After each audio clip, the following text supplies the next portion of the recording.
अकोंग बोलता है, फिल्म की कहानी जिसे तुम जरूर समझोगे। आज हम मेकोंग सीरीज की अगली कहानी बताते हैं। अंधेरी रात में भूत ने पकड़ लिया बिस्तर। कहानी शुरू होती है शियाओ लियू से। वो घर से निकला बिना पंचांग देखे, दौड़ते हुए एक कार से टकरा गया। ड्राइवर हादसे के बाद सीधे भाग गया। थोड़ी देर बाद शियाओ लियू अस्पताल के बिस्तर पर जागा। हालांकि हादसे ने उसकी जान नहीं ली, लेकिन वो बुरी तरह घायल हो गया। चलने फिरने में असमर्थ और गले में पाइप लगने की वजह से बोल भी नहीं पा रहा था। सौभाग्य से उसका अच्छा दोस्त दा जुआंग उसके लिए एक स्मार्ट वॉइस कीबोर्ड लाया, यानी कि टाइप करने पर आवाज में बदलने वाली मशीन। रात का समय आया जब शियाओ लियू सो रहा था। अचानक किसी आवाज से उसकी नींद खुल गई। उसने चारों ओर देखा, कुछ नहीं था। सोचा शायद भ्रम है और फिर सो गया। कुछ देर बाद बाहर से कोई अंदर आया। फिर से शियाओ लियू की नींद टूट गई।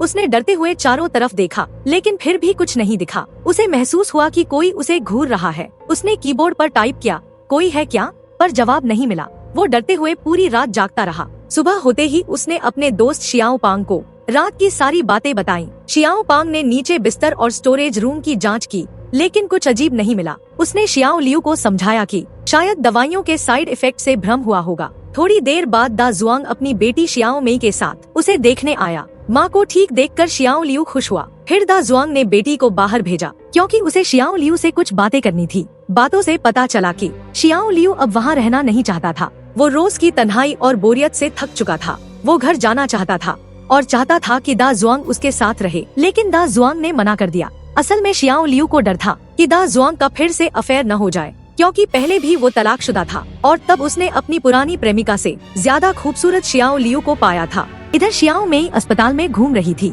जब वो एक कमरे के पास से गुजरी, उसे लगा अंदर कोई है, लेकिन अंदर जाकर देखा कोई नहीं। जिज्ञासा में उसने चारों ओर देखा और गलती से एक छोटी ट्रॉली से टकरा गई। तब वो नीचे झुककर सुई उठाने लगी। उसकी आंखों के सामने काले रंग के पैर दिखाई दिए। वो झटके से पलटी, लेकिन वहाँ कोई नहीं था। तभी डायरेक्टर ने पर्दा हटाया और कहा, यहाँ मत घूमो। फिर दा जुआंग बेटी को लेकर चला गया। रात फिर आई। शियाओ मेई ने देखा, वो सफेद आँखों वाला गंजा आदमी फिर से आया। उसने तकिए से शियाओ लियू का मुंह दबाया। शियाओ लियू को होश आया तो देखा उसके पास एक लंबे बालों वाला आदमी बैठा है, जो अस्पताल का मनोवैज्ञानिक था। शियाओ लियू ने अपनी सारी अजीब बातें उसे बताईं। कहा कि बहुत अजीब चीजें हो रही हैं, लेकिन जब किसी को बताता है तो कोई विश्वास नहीं करता। मनोवैज्ञानिक ने उसे समझाया, यहाँ तुम सुरक्षित हो, चिंता मत करो, हम सब तुम्हारे भले के लिए हैं। यह कहकर वो चला गया। रात में जब शियाओ मेई ने लाइट बंद की तो स्टोरेज रूम का दरवाजा अपने आप खुल गया। वो गंजा आदमी फिर प्रकट हुआ और शियाओ लियू की सांस लेने वाली मशीन निकाल दी। सौभाग्य से आवाज सुनकर डॉक्टर समय पर आ गए। इस बार शियाओ लियू ने उस गंजे आदमी का चेहरा अच्छी तरह देख लिया था। सुबह हुई। अस्पताल ने कहा कि शायद मशीन खराब थी, नई मशीन लगानी पड़ेगी और सुरक्षा के लिए डॉक्टरों ने उसके कमरे और दरवाजे पर सीसीटीवी कैमरे लगा दिए, जो सीधे शियाओ लियू के कंप्यूटर से जुड़े थे। लेकिन रात को फिर से अजीब चीजें होने लगी। बगल वाले बिस्तर के पास रखे आईने से अजीब आवाजें आने लगी। शियाओ लियू ने वॉइस कीबोर्ड से बात करनी शुरू की। हर सवाल के साथ कुछ नया डर सामने आने लगा। जैसे ही आईना हिलता, एक थक की आवाज आती। नींद न आने पर शियाओ लियू ने कंप्यूटर पर अस्पताल का इतिहास खोजना शुरू किया। एक पुराने ग्रुप फोटो में उसने एक नर्सिंग वर्कर पर ध्यान दिया। वो बिल्कुल वैसा ही दिखता था जैसा कल रात उसने देखा था। वो गंजा आदमी। शियाओ लियू ने उसका नाम पढ़ा, शियाओ शुआई। उसी समय अंधेरे में कोई आवाज आई, जैसे कोई उसके सवाल का जवाब दे रहा हो। सुबह होते ही शियाओ लियू ने शियाओ पांग से शियाओ शुआई के बारे में पूछा। वो साल उसने आत्महत्या क्यों की थी?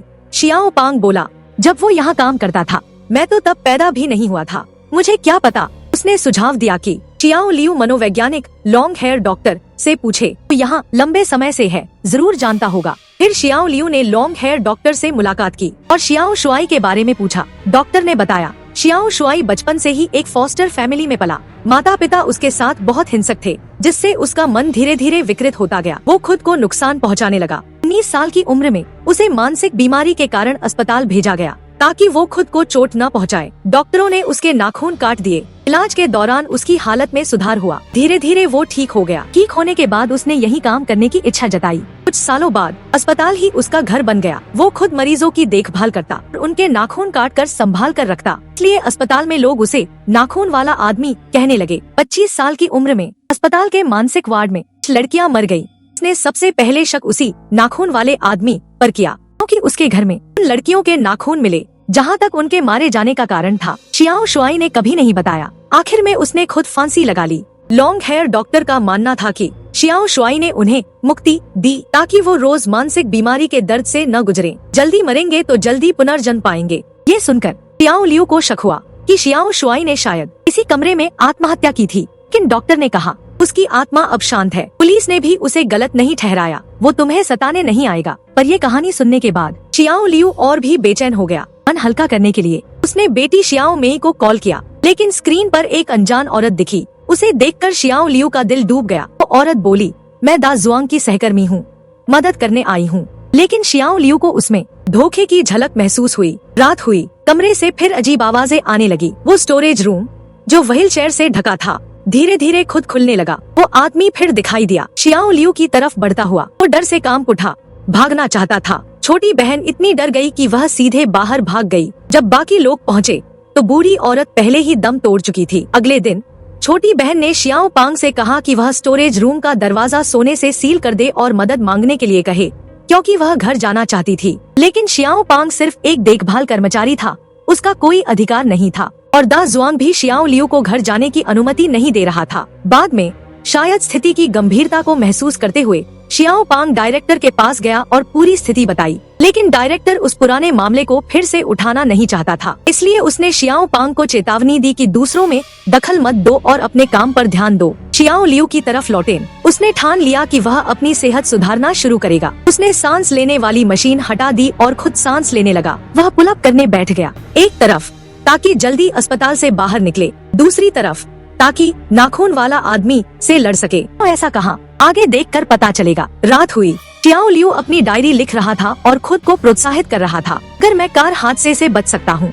तो यह छोटा नाखून वाला आदमी मुझे क्यों मार पाएगा। लेकिन तभी नाखून वाला आदमी अचानक उसके कंप्यूटर में घुस आया और उसे मौत की धमकी दी। साथ ही कहा, तुम्हारा पति किसी और औरत के साथ निकटता बना रहा है। साथ ही स्क्रीन पर उसका घर भी दिखा। शियाओ लियू इसे देखकर पूरी तरह टूट गया। वो सोचने लगा, यही कारण है कि मुझे अस्पताल से बाहर नहीं जाने दिया जा रहा। साथ ही नाखून वाला आदमी अपनी तेज नाखूनों से शियाओ लियू की त्वचा को काटा। शियाओ लियू ने उससे पूछा, तुम आखिर क्या करना चाहते हो? मैंने तुम्हें कोई नुकसान नहीं पहुंचाया, हम तो अजनबी हैं। फिर नाखून वाले आदमी ने उसके पेट पर लिखा, मैं तुम्हें मिस कर रहा हूँ। इसके बाद शियाओ लियू बेहोश हो गया। फिर कैमरा शियाओ पांग की तरफ गया, फिल्म देख रहा था। अचानक पास वाली अलमारी हिली और धीरे धीरे आगे बढ़ी। शियाओ पांग ने बेसबॉल बैट उठाया और अलमारी पर हमला किया। जाने में उसने दराज में फाइल देख ली। चला कि शियाओ लियू के बचपन में मेनिंजाइटिस था और वह पहले भी इसी अस्पताल में भर्ती हुआ था। लेकिन शियाओ पांग के पास उसे ध्यान से देखने का समय नहीं था। कंप्यूटर स्क्रीन पर अचानक नाखून वाले आदमी की छवि उभर आई। एक भयानक ग्रे हाथ छेद से बाहर आया।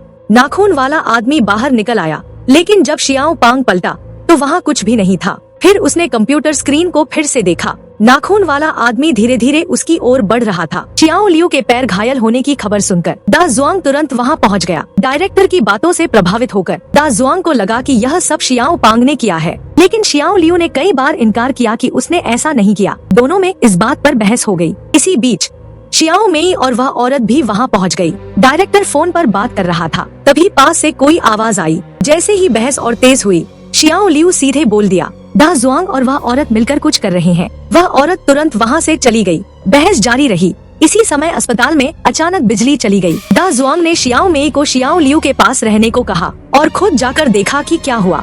शियाओ लियू ने बेटी से कहा, यहाँ ज्यादा देर रुकना ठीक नहीं है, हमें तुरंत भागना होगा क्योंकि नाखून वाला आदमी जल्द ही आ रहा है। खुशी की बात ये थी कि शियाओ लियू ने कड़ी मेहनत की थी। अब बिना सांस लेने वाली मशीन के भी वह सांस ले सकता था, लेकिन उसका शरीर हिल नहीं पा रहा था। शियाओ लियू डर रहा था कि नाखून वाला आदमी शियाओ मेई को नुकसान न पहुंचाए और डर रहा था कि वह खुद उसे फंसाए। इसलिए उसने शियाओ मेई से कहा कि जल्दी चली जाए। लेकिन शियाओ मेई अपनी माँ को अकेला कैसे छोड़ सकती थी। तभी गलियारे में भारी कदमों की आवाज आई। शायद ना